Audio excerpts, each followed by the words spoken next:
Good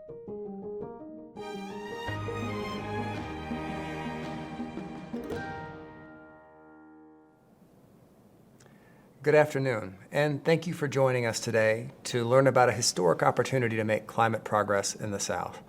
My name is DJ Gherkin. I'm the Executive Director of the Southern Environmental Law Center, SELC. SELC is one of the nation's most powerful environmental defenders, rooted here in the South. We have a long track record of taking on tough environmental challenges to protect the South's people, our air and water, the climate, our land and wildlife, and all the people who live here. The results we produce, the wins we have in court, and the policy improvements we make at every level of government protect people all across the country. We're proving every year that environmental solutions start in the South. And right now, we have a historic opportunity to produce climate solutions out of our work protecting the South. Friends, right now, we urgently need climate solutions. The stakes for our climate future have never been greater. Just last week, our planet logged what was likely its hottest day in the past 125,000 years. The stakes are high, but at the same time, the opportunity to reshape that climate future has never been greater. Over the past 2 years, Congress passed the most ambitious and comprehensive climate legislation we have ever seen. Now, Congress chose not to regulate the pollutants that cause climate change. Instead, it invested in incentives and subsidies to move our economy away from fossil fuels and towards renewable energy. We're already seeing investments in the South because of these two laws, the Bipartisan Infrastructure Bill passed in 2021 and last summer's Inflation Reduction Act. These federal investments, if they are implemented wisely, have the potential to lower our energy bills, create good jobs for families all across the South, reconnect communities divided by highways, and critically, repower our economy with renewable energy. On the other hand, if they are invested badly and in the wrong projects, they have the potential to fund activities that make the climate crisis worse. Critically, the federal government will not decide how this money gets spent. Now, regional, state, and local actors must use these tools to take bold climate action, and they have to do it quickly. Nonprofits, businesses, and state and local governments will all have to overcome bureaucratic inertia. They'll have to overcome political headwinds, resource constraints, and gaps in expertise to take advantage of this moment. To do that, they're going to need help. They're going to need advice from experts they trust. And sometimes they're going to need friendly pressure from constituents they value, constituents like you. And they're going to need resources targeted to their specific needs. This is where SELC comes in. These new federal laws have brought national climate policy to the state houses and the state agencies and the local town halls where SELC's advocates are trusted, authoritative experts on climate policy. Over nearly 4 decades, refining our place-based approach to environmental advocacy, we have built an unmatched network of partners all across our region and earned credibility with the decision makers who are going to decide the fate of these laws. This is a generational opportunity to address the climate crisis, but only if we work together to seize it. At SELC, we see that opportunity, and we're rising to the moment with a real sense of urgency and also optimism. We're thrilled you chose to join us today to hear why we're so optimistic and what we're doing to capitalize on this moment. To help you see what's at stake, we're going to take you to communities across the South, guided by SELC experts who know how to make climate progress here. We're going to visit Charleston to learn how to build climate-adaptable communities. We're going to take you to Southwest Virginia to see how we can turn coal mines into community solar projects. And then we're going to head down to Atlanta and reimagine our transportation system. SELC's advocates are going to show you what we're doing today to take advantage of this opportunity and what comes next. After that, I'll rejoin you with my colleague Elise Campaign, SELC's climate initiative leader, to reflect on what we've heard and also to answer your questions. If you have questions as you're watching these videos, please drop them into the Q&A box on your Zoom window. We hope that you find what you hear inspiring. I know I do. As you listen, please remember that these are just a handful of examples and that there are a dozen more stories like these of SELC advocates making a real difference right now for our climate future. Thank you, and I'll see you soon.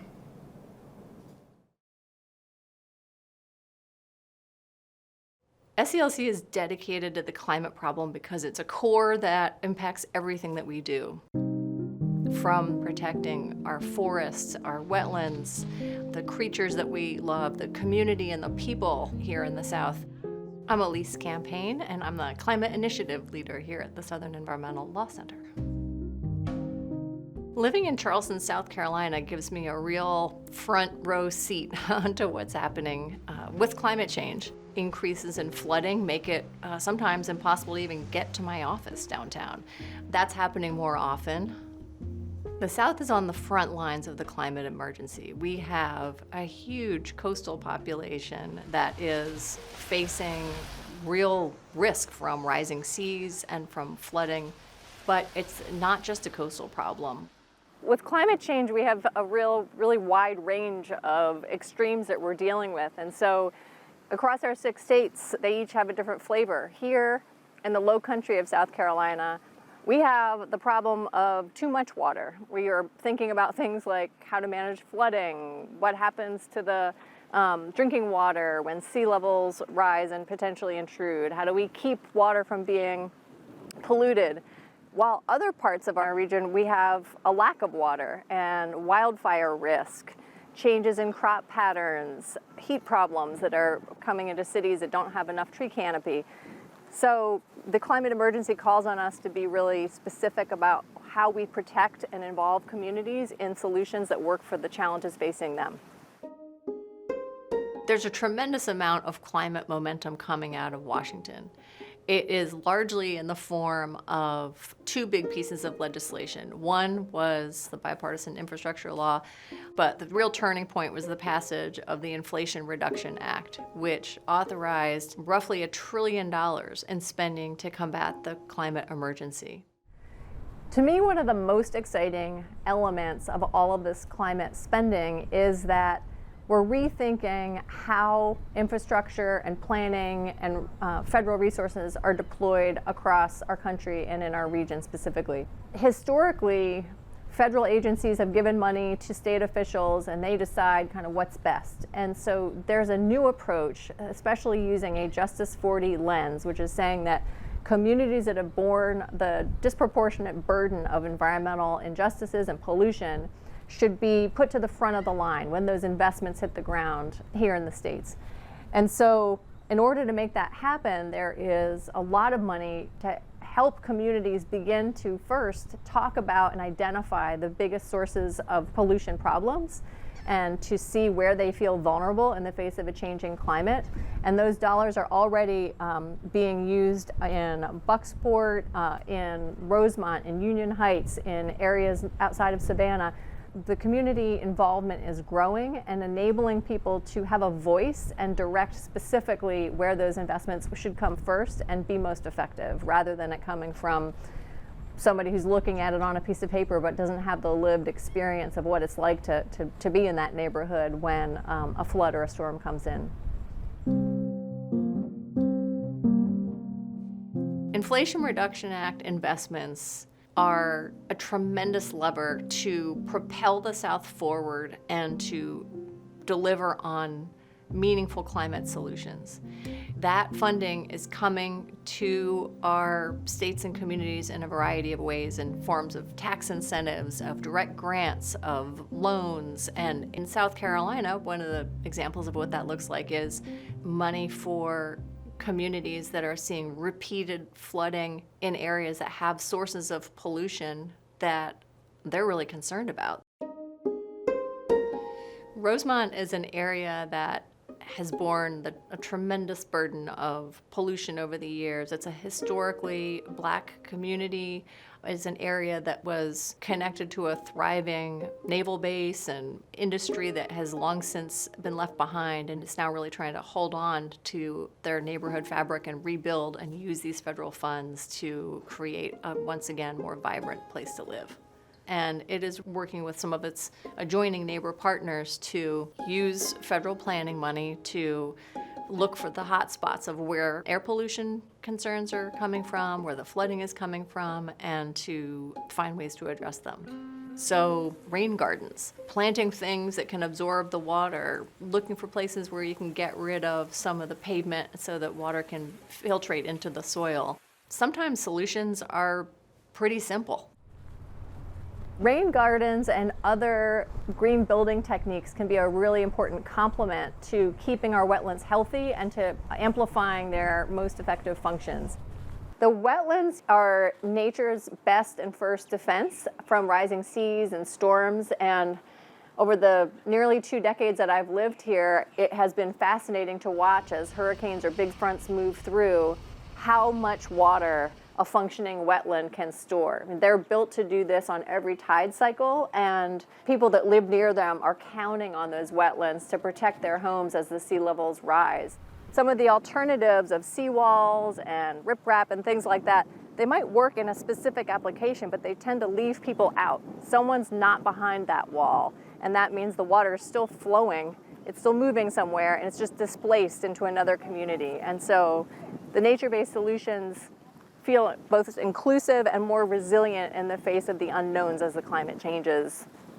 Right behind us, you can see nature-based solutions at work. These are small, mostly oyster shell island hammocks that are helping to protect against flooding and create nesting habitat for the shorebirds.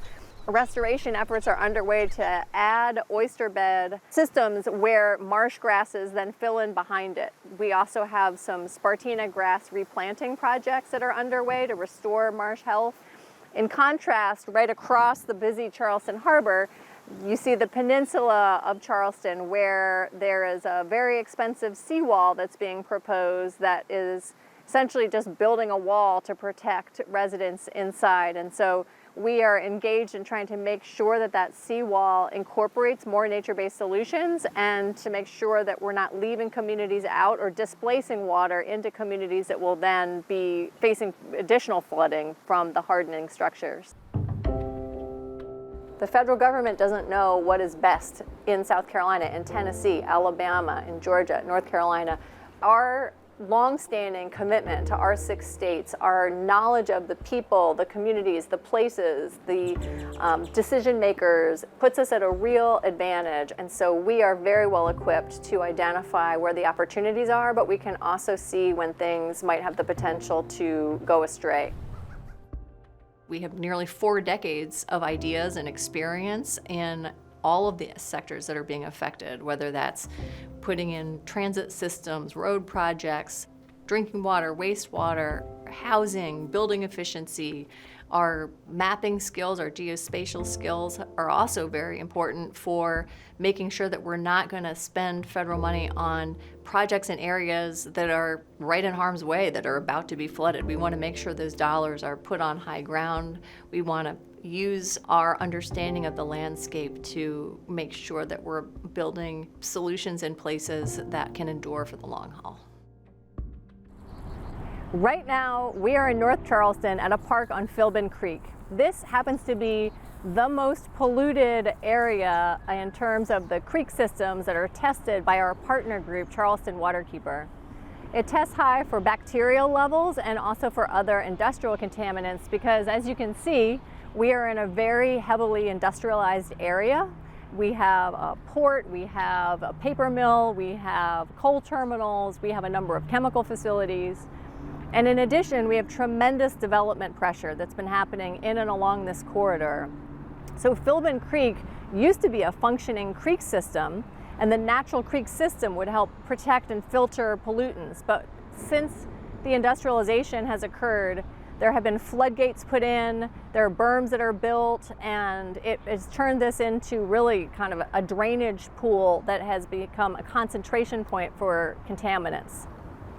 At the most basic level, we urgently need the federal funding to update the maps and risk assessments so that we can identify areas that are in low-lying geographies and where there is a concentration of potential industrial or chemical contamination. The climate challenge is also a real opportunity. It's an opportunity to reimagine how we live, how we connect with one another, how we get around. I am hopeful that we can take this transformational federal investment and translate it into the kinds of projects that will reduce the pollution that's coming out of our smokestacks and our tailpipes. I'm excited that it's going to be able to help us plan for and move out of harm's way to clean up some of the aging infrastructure that is very vulnerable in the face of new storms and sea level rise, and to deliver on the promise of making the South part of the climate solution. This is an opportunity to be creative and to flourish.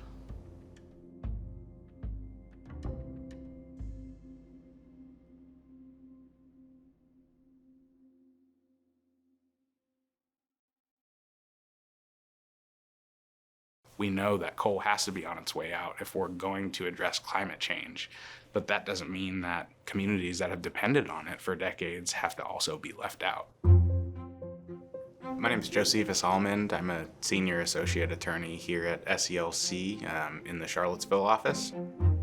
Since about the early 1900s, coal extraction and processing has been sort of the biggest industry in Southwest Virginia.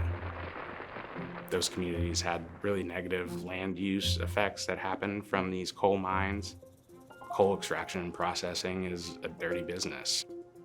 Places like Southwest Virginia are facing an inflection point. Industry that sort of sustained that region for decades and decades is now on its way out. Those mines are closing, those generating units are closing, but those folks still live there, and they need to take care of their families and be able to provide them with a good living. Increased investment in solar can really provide those communities with a lifeline, I think, and allow them to sort of reclaim their economic independence. So we're in St. Paul, Virginia right now. It's a small town in Southwest Virginia and the former coal town. As we see coal on its way out, small towns like this are trying to reimagine themselves and think about ways that they can give a boost to their economy. Community solar is, I think, a great option for small towns like St. Paul. If you can see some of the surrounding area, a lot of the residences, it look like, don't have great roofs, and so a lot of times that disqualifies a home from getting solar on the roof. For folks that can't put solar on their own homes for whatever reason, maybe they don't own their homes, maybe they live in an apartment building or a townhome, have a roof that gets too much shade. I see it really as an equity issue. The community solar program really allows a group that's historically been left out of the solar conversation to participate in the clean energy economy. The community solar program can allow folks like that to subscribe to an off-site solar facility and have bill credits that offset their normal bills, so that'll provide them benefits just the same. Those folks might not be able to point to panels on their roofs, but they can point to a solar facility that they're subscribed to and say with pride that they're helping generate clean energy. And so I think allowing folks at all income levels to be able to take pride in that is something that's really important. The Inflation Reduction Act provides a big opportunity for Southwest Virginia to really incentivize community solar. The only thing that needs to be done to ensure that community solar can really flourish in Southwest Virginia is expanding Virginia's shared solar program to Appalachian Power Company territory.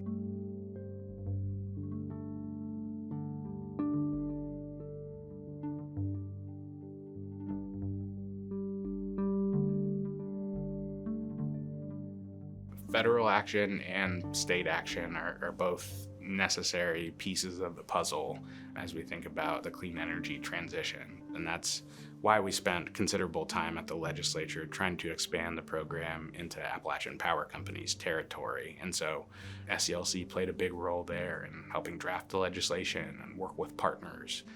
On the federal level, the Inflation Reduction Act has historic incentives for renewable energy projects that are sited on former coal mines, former coal generating units. That has an opportunity to be a really nice complement to Virginia's existing brownfield program. while it was created in 2020, the legislature never appropriated any funding to it. So we were trying to get some funding for that program. While we weren't successful this year, I think we envision ourselves playing that same role next year. And so I think wherever there's room for a state level policy that could incentivize more solar in Southwest Virginia, SELC will be there trying to make that a reality in the General Assembly. We're right outside of Wise, Virginia, and right behind me you can see the Mineral Gap Data Center, and then right next to it you can see the solar array that powers the data center's operation. I don't know if you can tell from the shot, but this whole area used to be an old coal mine, and we were sort of looking around trying to find evidence of it, and then we looked down and saw coal just on the ground around here. Putting solar arrays on sort of disturbed land like this is ideal for what we're looking to do in Virginia to avoid some impacts to farm and forest. And so you can imagine a similar scenario throughout Southwest Virginia where you have sort of an abundance of old abandoned coal mines that could be used to become community solar sites. The Inflation Reduction Act was, I think, a real game changer for solar projects in the country. It raised the base investment tax credit up to 30% and put that into code until 2032, so developers have some certainty that they'll be able to rely on that tax credit for years to come. But then I think Southwest Virginia is poised to take advantage of the IRA in such a great way because they have so many of these former coal mines, and each one of those would be eligible for the energy community bonus that the IRA contains. And so on top of that 30%, you would stack another 10% investment tax credit. And then a lot of the area is low income. You then get an additional investment tax credit. And so for projects that are sited smartly here in Southwest Virginia, developers could be looking at 60% off of the total project cost, which really makes these projects a no-brainer. There are a ton of brownfield sites in Southwest Virginia. All are ripe for redevelopment, and legislation like the IRA and the energy community bonus really makes investments like that more feasible. SELC is opening up access to solar policy in the Commonwealth. We advise the Solar Work Group of Southwest Virginia. That work group has been involved in changing Virginia policy to allow places like schools to be able to enter into power purchase agreements to get solar on their own roofs. You know, we had our in-person meeting for the work group last fall, and we actually, as a part of that meeting, got to do a ribbon cutting at Wise Primary School. You can see on the roof here, they recently installed a solar system, and the solar system is going to generate about 50% of the school's electricity needs. The system's already generated savings in year one for the school district, and so they were projecting about $7 to $8 million in savings over the life of the project. For a small primary school like Wise, that pencils out to a lot of different projects. In 2016, when that work group started, that school couldn't even get solar. And now, flash forward 6-7 years later, now we have Wise Primary School and 11 other schools in Southwest Virginia that have gone solar so far, and that'll be seeing significant energy savings for the foreseeable future. SELC played a big role in assisting with the drafting of that legislation and meeting with key partners to ensure that that legislation actually got passed. In places like Southwest Virginia, where there's still some work to get the public really bought into solar, I think putting solar on schools and having it in the central location is a great way to sort of show how it works and show that it can be really beneficial to communities and overcome some of that skepticism. I get excited about those communities really embracing solar and making it work for them. You know, they've been the energy generation centers of the country for a long time. I don't think there's any reason that needs to stop. It just needs to take a new form of electricity generation. We really want to make sure that all the benefits in the IRA are capitalized upon. And so that means ensuring that a community solar program exists for Appalachian Power Company's territory, which overlaps with most of Southwest Virginia. It means securing more funding for Virginia's brownfield program to work with the IRA's energy community bonus to make those projects even more feasible.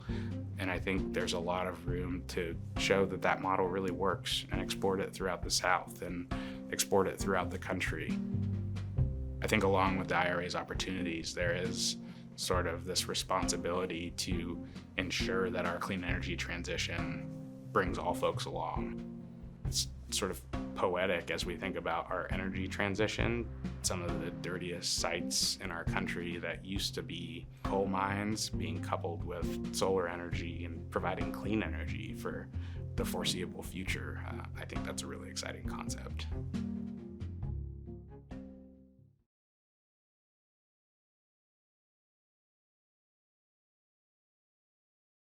Both across the United States and in the Southeast, the largest source of greenhouse gas emissions is the transportation sector. If we're serious about addressing the climate crisis and we understand the urgency that we need to move, that urgency needs to be reflected in how we're investing in our transportation system now. This isn't something that can wait. I'm Brian Gist. I'm a senior attorney in the Atlanta office of the Southern Environmental Law Center. I focus on air quality and transportation in Georgia. Atlanta is famous for its transportation challenges, and in many places in our city, the only way to get where you're going is to drive. Atlanta has some of the longest commute times of any metro area in the country, and that in part is a function of how we've built and designed our city. So we've built a city that is lower density, that is very large in its geographic scale, and also is heavily dependent on the automobile. And this has created a cycle where people focus on how do we fix traffic rather than how do I have a better option for going about my daily life. One of the things that's appealing about doing this work, particularly in Atlanta, is that everyone agrees we have a transportation problem. And so when you start with the common understanding that there's a problem, I think that sets the stage for a conversation about what's the solution to that problem. Okay, here we go. In 2021, the bipartisan infrastructure law was passed, and this really was a transformative moment for transportation in the United States. The Infrastructure Act makes $1.2 trillion available. It provides funding in two ways. First, it makes funding available directly to the states and allows the states flexibility in deciding which projects are the best use of that funding. For Georgia, this means a 21% increase in transportation funding in the first year. Second, the Infrastructure Act makes funding available through competitive grant programs. There are over 200 different areas that states and local governments can apply for these competitive federal grants to build their projects. The increase in funding that's available creates an opportunity, but it also creates a risk. It creates the risk that we'll use this increase in funding to double down on the projects that we've built in the past that have created the transportation system we find ourselves in today.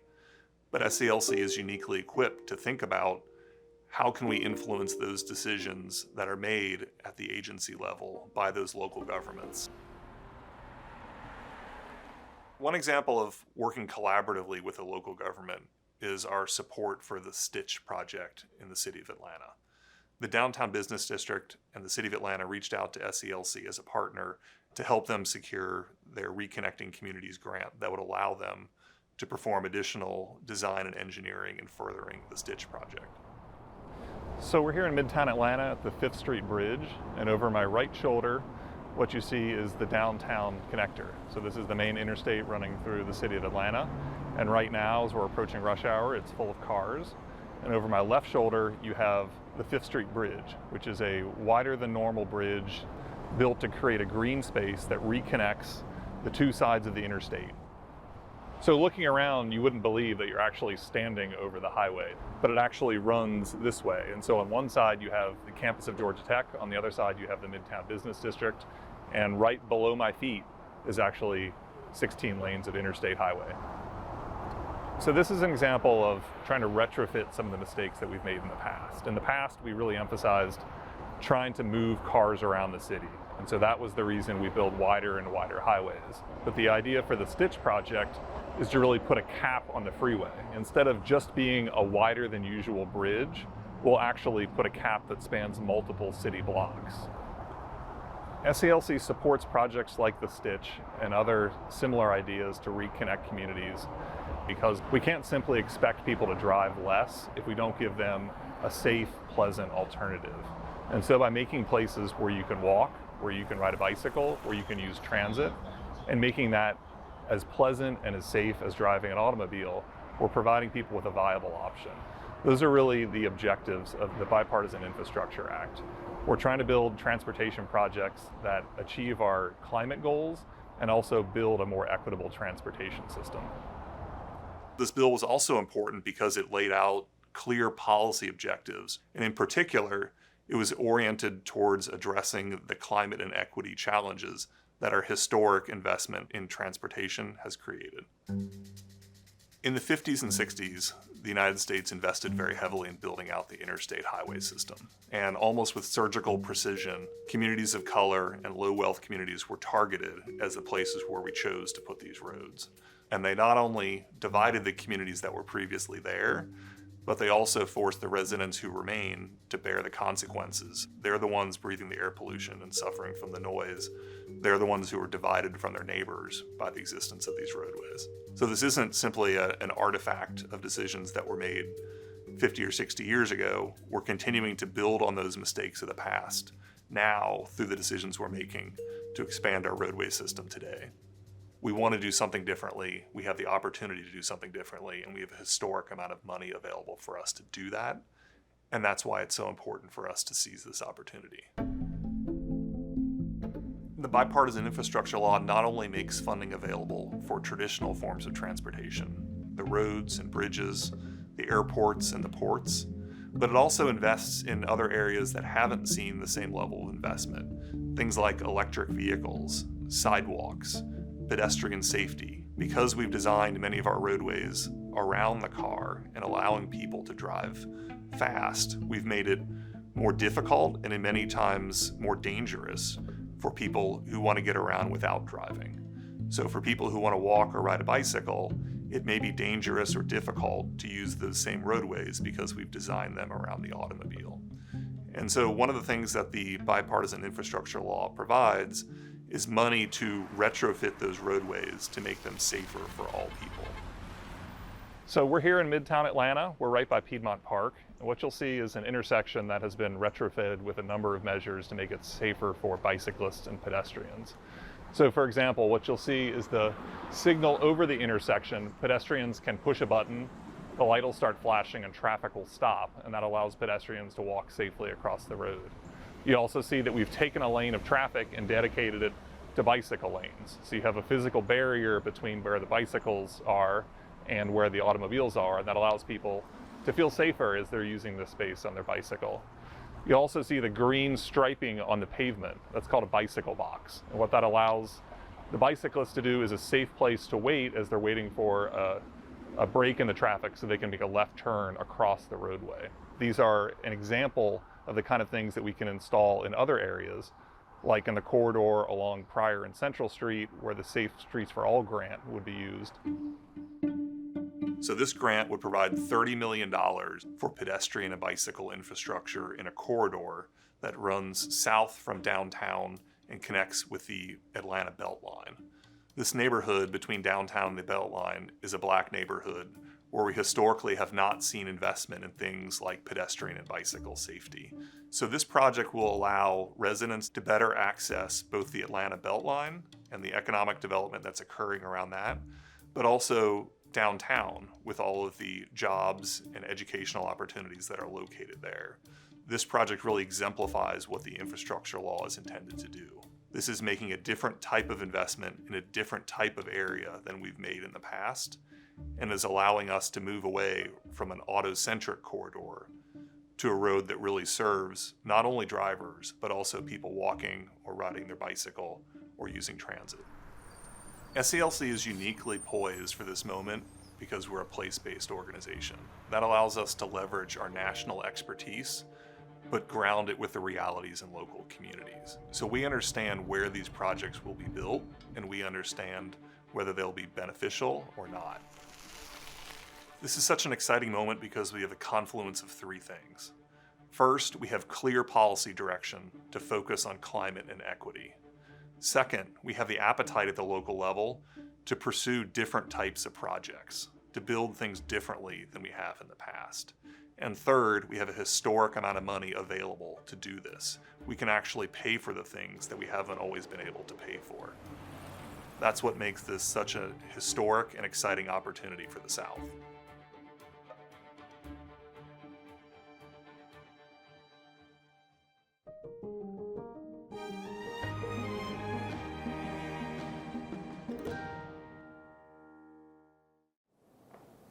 Welcome back. I hope you enjoyed learning more about how this recent federal action is accelerating our work to combat the climate crisis in the South. I'm joined now by my colleague Elise Campaign, who is the leader of SELC's climate initiative.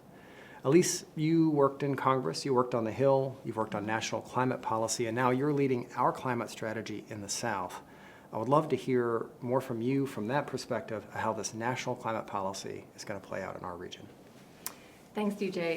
It's really exciting. We are seeing just tremendous economic benefits already hit the ground in our 6 states. The momentum is palpable. Every day, people are tuning into the news and learning about new companies coming to town, good jobs opening up, whether they're in Nashville with a new transit center, and an EV charging manufacturer opening up shop in Columbia, South Carolina. Thousands of jobs in the solar sector in Georgia, which has received a whopping $2.5 billion of solar incentives. Our states are really poised to be leaders in this transition to a new energy economy. So there's a lot of exciting momentum. But what's often missing from the headlines is a provision that's a real game changer in terms of who benefits in the law. And that is the Inflation Reduction Act has a provision called direct pay. And what that means is that historically, the beneficiaries of clean energy tax breaks have been large private companies that can write off those tax credits against their big tax bills. This new provision lets other organizations, cities, states, nonprofits, tribes, hospitals, schools, those entities that don't pay big tax bills can get a cash payment for qualifying projects, and it lets them participate and be part of the solution. And so that is absolutely changing things in the South, because it means we don't have to wait for monopoly utilities to decide when we can have access to clean and renewable energy. We have new partners to work with and to get those investments going in communities and to reduce costs and cut pollution. So that's really exciting. We're seeing a lot of uptake on that in the solar industry, in energy efficiency, in energy storage. And it points to the 2 big keys to our success in the South. The first is the dizzying array of federal opportunities, funds, and programs at helping our partners navigate what's available and take advantage of them, and standing shoulder to shoulder with our cities and with our communities to take advantage of these historic tools. But second, to remove the state barriers, the policy barriers that our utilities and states sometimes have that are not letting people take full advantage. And so we're ready to take action, as we have, for example, with the Tennessee Valley Authority, forcing them to look at these new financial incentives and deliver clean energy to their consumers. We need to take that forceful action sometimes, and we will continue to do so. So we're committed to delivering on the promise of equity and climate solutions, and we are rolling up our sleeves to get a lot done in the coming years. That's great. Thank you. We have time to answer a few of your questions. I just want to start off the top. A lot of you have asked in the chat box if we'll be able to send a link around of today's presentation. We are going to do that next week to everybody who registered, so please watch your inboxes. We'll send a link to watch a recording of the video sometime next week. And let me see. We've got a question here. At least this is a great one for you. What kind of time frame are we looking at for all of this to be implemented? Great question. I would say the context is urgency. The time frame is now, and it is happening now. These bills were passed in the last 3 years, so some of the money, especially from the infrastructure bill, is already flowing, already hitting the ground. There's really a 10-year window that's a big focus for much of the spending, and we're expecting to see a triple in government spending for clean technology and clean energy dollars that are hitting. Some of the money is being released in different schedules, but there are other provisions that are in the tax incentives in particular that are not scheduled to be sunset, so they will go on and on. So what's important here is just realizing that we have to act now, and that we're making sure that this pace is kept up, and that pace can be challenging for staff and people that are trying to make sense of things, but that's where our expertise can really be a benefit, that we can help with getting that going.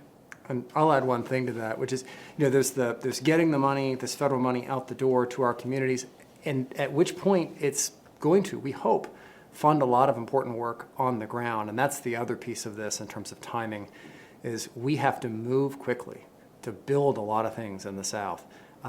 You can't do this kind of industrial activity without impacts, but we need it to happen quickly. And for SELC, what that means is we're helping to make sure that these projects happen, that they happen expeditiously, that we cut red tape without cutting corners. So we're watching these projects to make sure they're done well, but also trying to make sure they don't get hung up in red tape, because we can't move fast enough to address the climate crisis. Great. I've got a question here from John, who asks, we've heard that these funds are being distributed with an equity lens. How does that work? Well, it's a great question. So the administration has set a very laudable goal of making sure that these funds benefit disadvantaged communities and communities of color all across the country at a substantial level. Here's the trick for them. They've set that goal and they're serious about it, but they can't push federal dollars into communities across the South. These are incentive programs, and communities, nonprofits, small towns, and particularly those who are disadvantaged and don't have access to lots of resources, in-house staff expertise, have to figure out how to navigate these federal programs, apply for these dollars, connect with the consultants, and get projects on the ground. And so we see a very important role for us and others to get the word out there, to help people understand the project, to make sure these federal agencies cut through the bureaucracy and don't make this a really burdensome effort to get at these dollars, and then to provide the expert resource and the capacity to help these small towns, help these communities, help these nonprofits take advantage of this federal incentive. That's terrific. Yeah, our longstanding relationships are really crucial right now. SELC is built on partnership. Mm-hmm. We got another question here. Sorry, I should have brought my glasses. Are there still opportunities for the public to get involved? Absolutely. The climate emergency is a challenge that is an all hands on deck challenge. That has to be both bottom up and top down. And sometimes the best ideas for action are spurred from the local level and from innovation coming from all corners. And we need all of us to be part of this transition. And so you don't have to be a utility executive to be making change.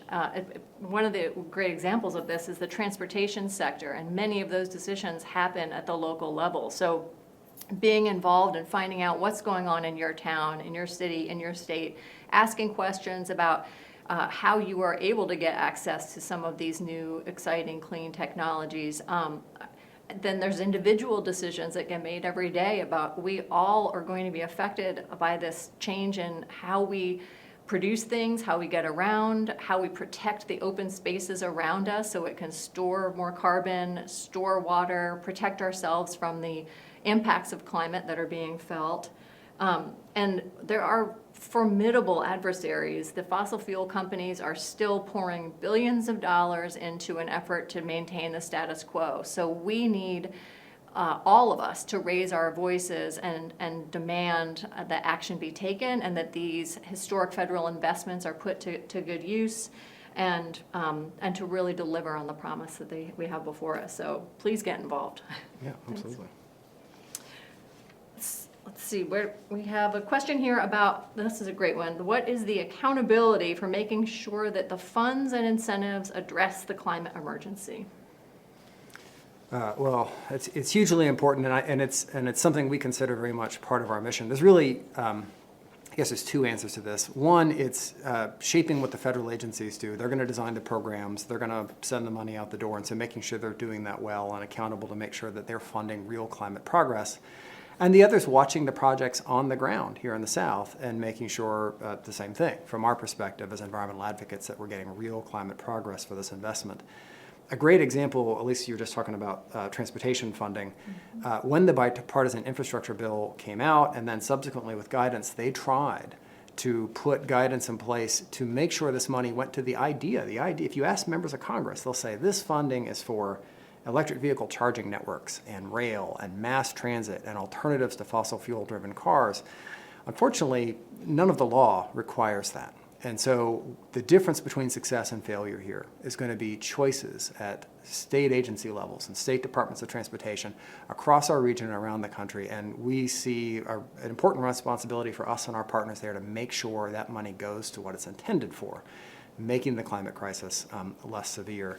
You can find similar examples across the other making sure that we're funding real climate progress and not, cutting down trees to burn in power plants, which is a terrible climate idea, and that we're not investigating in speculative and experimental technologies. Solar is cheap and ready right now.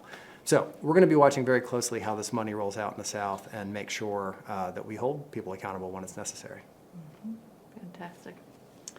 Let me see. Our last question, Elise, this is a good one for you. Why does all this federal action give you hope?